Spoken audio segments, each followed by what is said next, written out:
मुलाकात हो रही है आपके साथ स्क्रीन एक्टिंग वर्कशॉप में। तो मेरा आपसे पहला सवाल ये कि आप अपने स्टूडेंट्स के साथ बैठे हुए हैं। These are all young, vibrant, enterprising and actors, I would say, upcoming actors who want to make their career in, Bollywood. आप लोगों आपने बहुत सारे ऐसे यंग टैलेंटेड एक्टर्स के साथ काम किया है जो न्यू है, जो रॉ है, फ्रेश है। तो आप ज़्यादातर कौन सी गलतियाँ करते हैं जब आप उनको देखते हो अपने साथ? एक तो वो ये गलती करते हैं कि they don't know what to do with their hands, कि मैं हाथों का क्या करूं। और दूसरी या तीसरी गलती ये करते हैं कि उनका कंसंट्रेशन लेवल आजकल जो हो गया है, वो कंसंट्रेशन लेवल उतना नहीं होता। वो फ़ोन में लगे रहते हैं,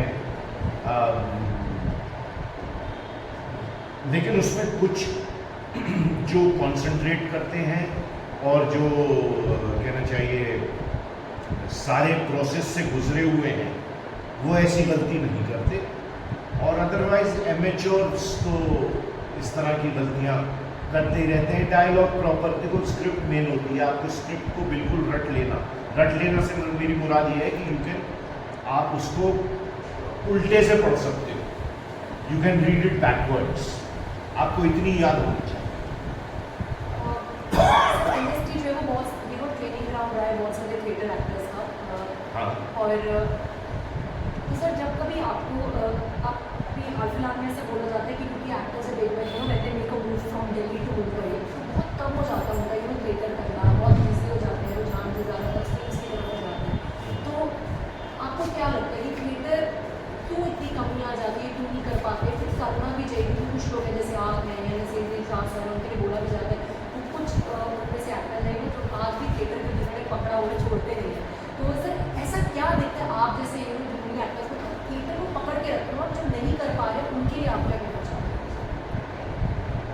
भाई ये उनकी पसंद नापसंद है या उनकी प्रायोरिटी है कि वो नहीं कर रहे हैं। कुछ मजबूरियां भी होंगी, कुछ ऐसा भी होगा कि उन्होंने थिएटर को स्टेपिंग स्टोन अगर किसी ने यूज़ किया है, अब वो उस मुकाम पे पहुंच गए कि उन्हें नहीं लगता कि थिएटर की मुझे ज़रूरत है।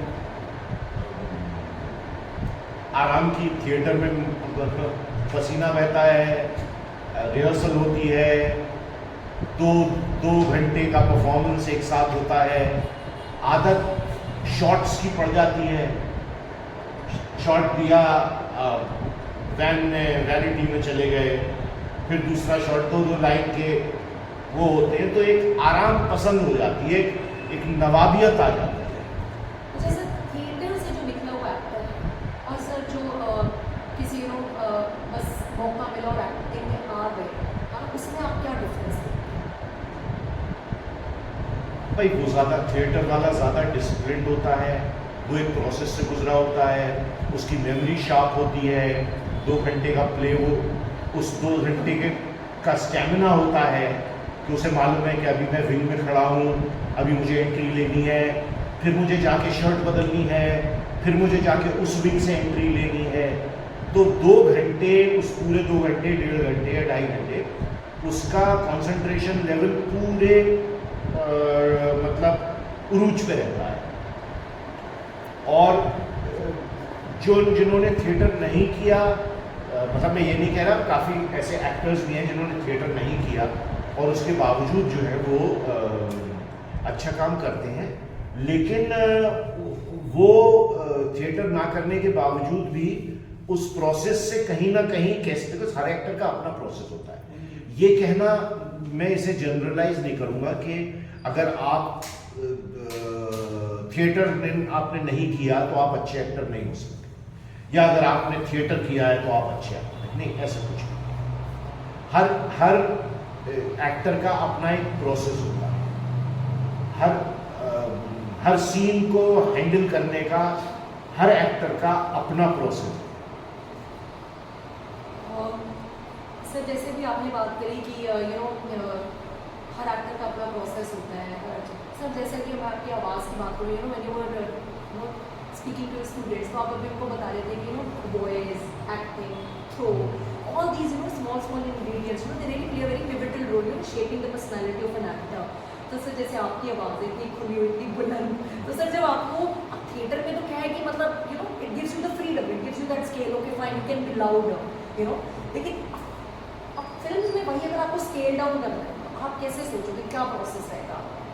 फिल्म में तो बहुत आसान है, बिकॉज आप इस नोट पे बोल सकते हैं जिसमें मैं बोलता हूँ।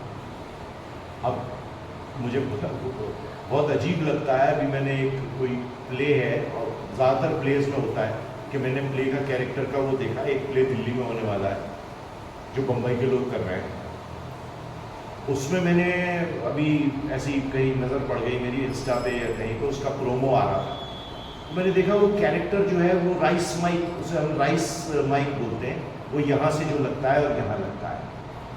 तो वो पहले तो थिएटर ये होता था कि आप बगैर माइक के आपको करना पड़ता, अब तो आप माइक लगा रहे हैं तो आप उस नोट पे थिएटर में भी बोल सकते हैं, और वो मैं समझता हूँ कि बड़ा फेक लगता है वो कि थिएटर का कैरेक्टर आ रहा है, अपना कॉस्ट्यूम पहने हुए है, सब पहने हुए, लेकिन साहब उसके माइक लग रहा है जैसे कि वो अवार्ड का शो कर रहा है, ठीक है ना। तो जहाँ तक आवाज़ की आपकी बात है कि भाई थिएटर में आपकी एक नोट की आवाज़ है, आपका एक नोट आपने कौन सा पकड़ा, एक आपको आखिरी रो तक अपनी, बिकॉज एक कहावत है थिएटर के लिए कि कहावत, एक बहुत बड़ी एक्ट्रेस थी जो जॉर्ज बर्नार्ड शॉ की दोस्त थी, एक्चुअल में ऐसा है, वो एक्ट्रेस थी और उनको जॉर्ज बर्नार्ड शॉ उनकी टांग खींचते थे और उनसे कहते थे कि तुम थिएटर की एक्ट्रेस उतनी हो नहीं है, मतलब एक वो इनका बैंटर चलता रहता था, वन बैंटर चलता था। तो वो उनका एक कहना है कि no matter how I may be a bad actress but there is no theatre in the world where my voice can't be heard. यानी मतलब कितना भी बड़ा हो, श्री फोर्ट हो, मतलब मैं एक एग्जाम्पल दे रहा हूँ, मेरी आवाज़ आखिरी उस तक पहुँचे। और जहाँ तक वो बात है तो आप थिएटर और इतना एक्सपीरियंस तो हमारा हो ही गया है कि अगर हमें हल्के नोट पे बोलना है या किसी से कोई चीज़ शेयर करनी है ऐसी जो थोड़ा सीरियस नोट हो, तो हम उस नोट पे आना। सर इसीलिए कनेक्टिविटी के साथ क्वेश्चन, जैसे बोलते हैं theatre it builds trust, wisdom, sincerity, discipline, और ये भी बोलते हैं कि जो थिएटर का जो आर्टिस्ट है ना, he never ceases fame, but on the other hand अगर मैं आज के एक्टर्स की बात करूँ या जो उनको होता है इट्स एन इंस्टेंट फेम, ये इंस्टेंट गेटवे टू फेम है। So what you have to say on this, आपका क्या टेक है इसके? नहीं, फेम तो सबको ही चाहिए होता है।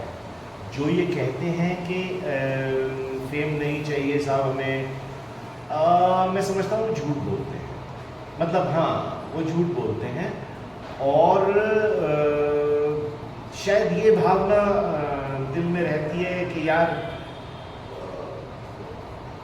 जब हमें नहीं ले रहे या हमारी मतलब, क्योंकि एक ईगो आ जाती है, कुछ आए ना आए थिएटर में काम करने से एक गलत चीज़ जिसे मैं मानता हूँ, एक ईगो आ जाती है कि हम थिएटर वाले, अरे भाई हाँ हम थिएटर वाले हैं हम। ये मुझे अभी एक मेरा एक पॉडकास्ट भी होता है, उसमें भी ये सवाल पूछा गया था कि साहब थिएटर वाले जो हैं वो, तो उन्हें जब जब मौका मिला, तुम दिल्ली के थिएटर के स्टारवर्ड्स को देख लो कि जब भी उन्हें मौका मिला फिल्मों में काम करने का, सीरियल में काम करने का, उन्होंने रिस्पेक्टेबल वर्क हमेशा किया। तो ऐसा नहीं है कि कहीं किसी ने जो है वो रिफ्यूज़ किया हो वर्क। सब NSD रेपर्टरी एक ज़माने में क्या थी, 1985 में कितना टैलेंट था। मैं जब कॉलेज कर रहा था और यहाँ आके प्लेस देखता था, उसमें गोविंद नामदेव, अनंत देसाई, रघु भाई, सुरेखा सीकरी, मतलब डॉली आहलूवालिया, कितने नाम मैं गिना सकता हूँ। और जो उस वक्त वहाँ नहीं काम कर रहे थे, वो एक थिएटर ग्रुप था देशांतर, जो रंजीत कपूर उस ज़माने में चला रहे थे, ओम शिवपुरी का ग्रुप था, तो उसमें थे अन्नू कपूर, SM ज़हीर, रंजीत कपूर खुद।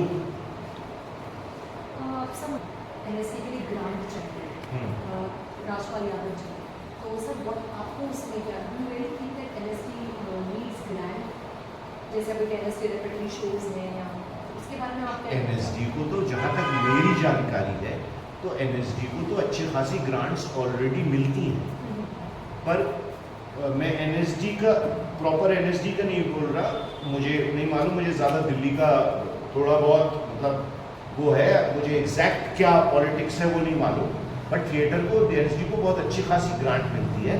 हमारी दुविधा ये है हम लोगों के थिएटर ग्रुप की कि उसमें से ज़्यादा मतलब एक प्ले होता है इसमें 5 लाख का सेट लगा दिया जाता है, और अगर एक्टर्स को पैसा देना है तो वही कम से कम देंगे, वो बेचारे वो ज़्यादातर तो NSD के कोर्स के ही लोग होते हैं, और टिकट रखा जाता है सिर्फ 100 रुपये, तो वो 5 लाख रुपए की जगह आप सेट 2 लाख का लगा दो।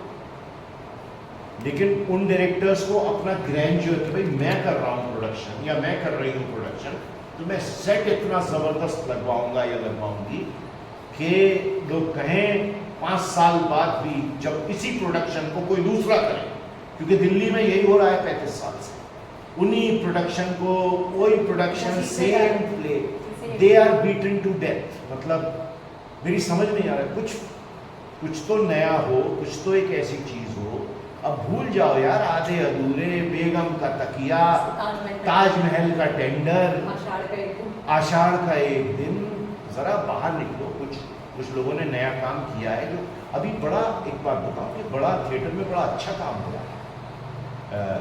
जो मैं 1-2 नाम लेना चाहूँगा, वो अतुल करके एक है, नहीं अतुल सत्य कौशिक नहीं, मैंने उनका काम नहीं देखा, अतुल कुमार करके, अतुल का थिएटर, रजत कपूर, ये वाले 2 रजत है ना, ये जो दिल्ली वाले हैं, जो विनय पाठक, इन लोगों का जो ग्रुप है, रणवीर शोरी, और ये लोग अच्छा काम कर रहे हैं, अतुल कुमार अच्छा काम कर रहे हैं, जो बॉम्बे में बहुत अच्छे ऐसे ग्रुप्स हैं जो बहुत अच्छा काम।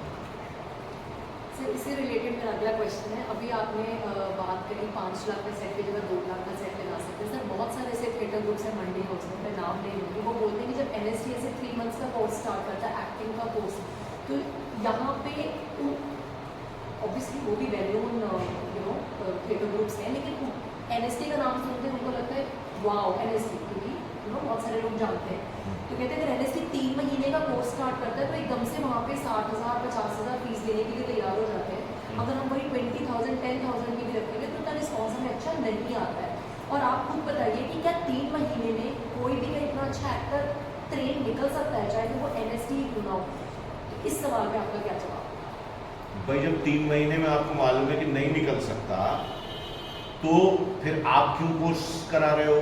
आप भी तो कह रहे हो कि 3 महीने में मैं, मतलब भाई जितनी शक्कर डालोगे उतना ही मीठा होगा, समझे? NSD का कुछ भी कह लीजिए, एक सेटअप है, एक स्कूल है ड्रामे का, जो कि हिंदुस्तान में है, दिल्ली में है, तो उसका, वहाँ के सेटअप का, वहाँ के पूरे पैराफर्नेलिया का, वहाँ जो फैसिलिटीज़ इन्वॉल्व हैं उसमें, और जो फैसिलिटी प्राइवेट ग्रुप प्रोवाइड करेंगे या जो फैकल्टी भी वो प्रोवाइड करेंगे, उसमें थोड़ा बहुत तो फर्क होगा। तो मुझे लगता है कि इन लोगों को क्रिप नहीं करना चाहिए इस बारे में। हाँ, okay, so they should act like a private. नहीं, नॉट एट ऑल। अच्छा sir, what was your first move when you move from Delhi to Mumbai, या फिर आपको लगता है कि एक एक्टर का क्या मूव होना चाहिए जो एक थिएटर से फिल्म्स की तरफ जाता है? मैं दिल्ली से मूव नहीं किया बॉम्बे, मैं अपने होम टाउन से स्ट्रेट मूव किया बॉम्बे। दिल्ली तो 2010-2012 के बाद मैं एक वर्कशॉप करने आया था, अदरवाइज दिल्ली से मेरा ताल्लुक थिएटर में टूट चुका था। जब मैं सीरियल्स और फिल्म्स और ये सब कर रहा था। 2010 या 12 में एक वर्कशॉप करने आया सेलेक्ट सिटी वॉक में, 20-22 दिन का वर्कशॉप था। उसके बाद से मेरा वो हो गया। तो एक्टर्स से मैं ये कहूँगा कि अपने आप को इम्प्रूव करो, और अब बहुत ऐसा नहीं रह गया कि आप बम्बई में ही रह कर ही, अब इंडस्ट्री का बेस थोड़ा सा अलग हो गया है, शूटिंग्स अलग अलग जगह हो रही हैं, डिसेंट्रलाइजेशन ऑफ पावर हो गया है कि बम्बई जिसे कहते हैं कि नर्व सेंटर उतना नहीं रह गया है, तो बट उतना नहीं रह गया। तो एक्टर्स को ये करना चाहिए कि बजाय इसके कि बम्बई जाएं, अब सोचते हैं वो कि बम्बई जाएंगे 3 महीने में काम मिल जाएगा। मैंने एक बरेली में वर्कशॉप किया था 2 साल पहले, 2.5 साल पहले, एक प्ले का प्रोडक्शन भी किया था। उसकी टीम के 2-3 लोग बम्बई चले गए, 2 साल तक उन्होंने स्ट्रगल किया, फैमिली ने सपोर्ट किया, उनको किया होगा मतलब, और अब वो ये है कि काम नहीं मिला उनको। मेरा ये मानना है कि वो निपुणी नहीं थे शायद अभी, they were not cooked properly, they were not ready for the occasion। यहाँ पर ये है कि you should be ready when the time comes, then you can show, you can make it happen। अभी होता ये है कि आप रेडी हो नहीं, आपको लगता है कि आप रेडी हो, ठीक है। जैसे भी आपके स्टूडेंट्स पूछ भी रहे थे कि कब हमें लगेगा कि दैट आई एम रेडी और हाँ, वी आर रेडी, वो आपकी अपनी कॉल है, वो आपको आपकी अपनी कॉल है। आप गलत भी हो सकते हो, गलत हो गए तो बम्बई आपको हटा देगा। जैसे समुद्र में से वो एक डायलॉग भी है किसी फिल्म का, तो उस हिसाब से आपको आप खुद ब खुद कहोगे नहीं ठीक है, और अगर आप केपेबल होगे तो आपका नाम होगा, भले आप मुंबई में रहो, दिल्ली में रहो, भोपाल में रहो, कहीं रहो। सर थिएटर ऑडियंस की नेचर में कितना चेंज आया ओवर द इयर्स, और छोटे शहरों में जब थिएटर प्लेज होते हैं और मेट्रोपॉलिटन में जब होते हैं बड़े शहरों में, तो अप्रोच में क्या फ़र्क है? भाई थिएटर में अप्रोच में बेसिक फ़र्क तो ये रहता है कि आपके मेट्रोपॉलिटन में तो लोग पैसे दे के टिकट खरीद लेते हैं, लेकिन आप छोटे शहर में जाओगे तो और वहाँ पर कोशिश करोगे जयपुर में जाके आप टिकट शो करो, कोई नहीं टिकट खरीदेगा। तो या तो ऐसे शहरों में स्पॉन्सर्ड शो चलते हैं, जो कोई लॉटरी क्लब है, कोई और दूसरी संस्था है तो वो बुलाते रहते हैं, कोई गवर्नमेंट का एजुकेशनल वो है उसमें बुलाते रहते हैं। तो बेसिकली यही है कि वो वहाँ के लोग उसको पैसा नहीं इसमें देना चाहते, मतलब सिर्फ पैसे की बात नहीं, मेरा दे डोंट फील कि यार ये एक फॉर्म ऑफ एंटरटेनमेंट है जिसमें हमें पैसा स्पेंड करना पड़ेगा। और दिल्ली के या बम्बई के या बेंगलोर के लोग जो है वो ऐसा है कि उनका परसेप्शन है कि नहीं प्ले है तो okay we will buy tickets, तो ये फ़र्क है। और बाकी ये है कि किसी का अगर कोई ये कहे कि भाई आपको ऑडियंस जो है वो अच्छी मिले। सर थिएटर के आर्टिस्ट के लिए अब चाहे टेलीविजन हो, फिल्म्स हैं, ओटीटी है, तो सब there are all the mediums, all the platforms to explore their creativity. आपको सबसे ज़्यादा एक्साइटिंग क्या लगता है थिएटर के अलावा?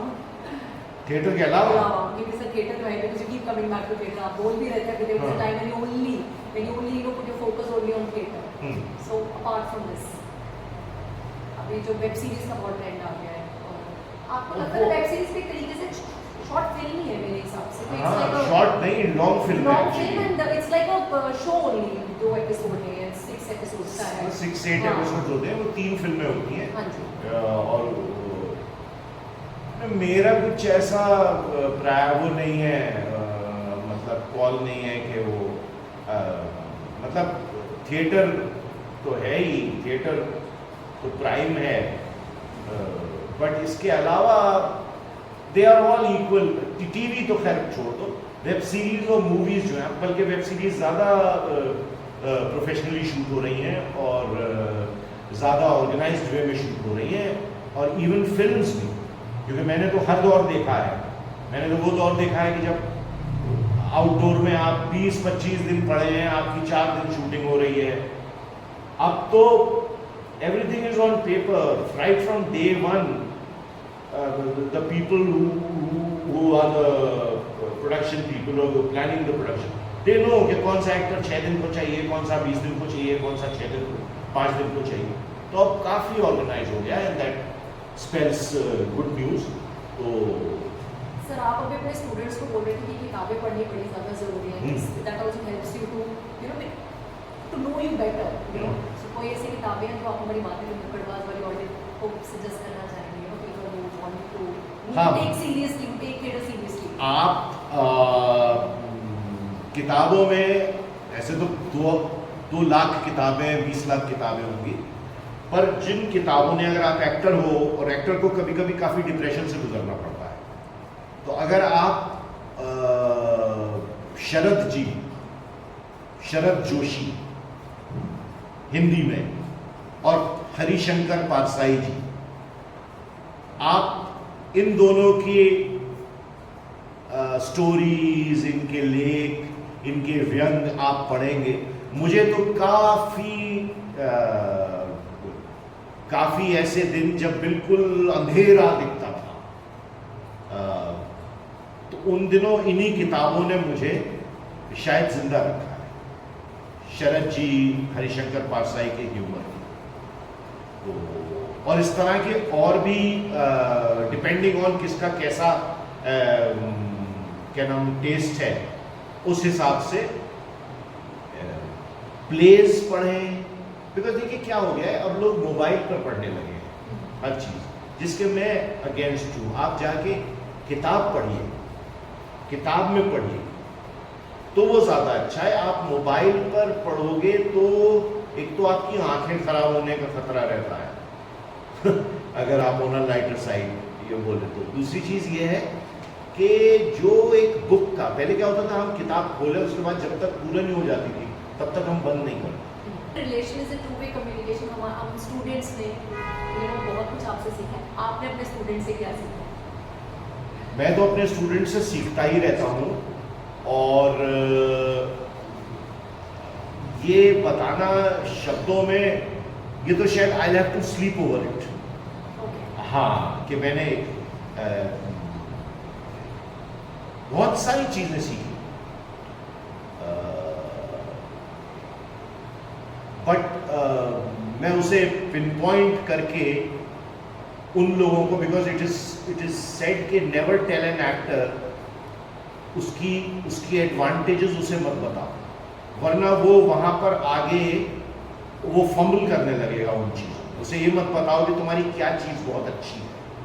तो अगर मैं इन लोगों को ये बता दूंगा कि क्या चीज़ अच्छी है, तो ये कॉन्शियस होके उस चीज़ को पे फंबल करने लगेंगे, उसको ये बिगाड़ देंगे। तो आई थिंक वो राज है पीछे। Sir thank you for talking to बातें with Nukkadbaaz and keep up the good work. Thank you so much, it was a pleasure.